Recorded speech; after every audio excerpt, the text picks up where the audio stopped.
teraz už poďme na tú záťaž brazílsku futbalovú. Nebolo to 5, ale dokonca 7.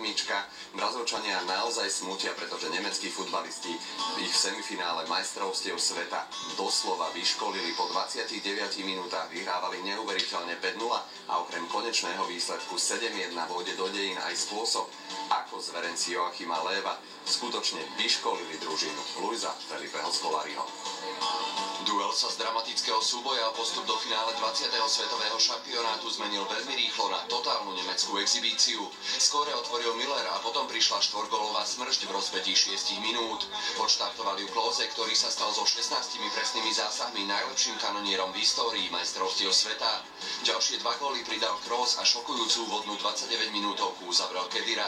Po zmene strán sa dvakrát presadil striedajúci Schürrle a v samom závere zaznamenal čestný úspech Kanárikov Oscar.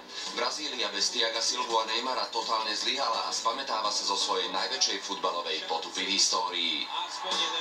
Brazília sa teda topí v slzách, ale najmä teda Nemci a aj zvyšok sveta sa na tej potupnej prehre zabáva. Tu už vidíte niektoré fotky, ktoré v momente zaplavili internet a takto Nemci hrali dole z kopca, no a tu je zmenená brazílska vlajka, kde je teda naložené v tej bránke naozaj dosť. No a ja na záver športu ešte pripomeniem, že dnes je na programe druhá semifinálová konfrontácia medzi európskym a juhoamerickým futbalom.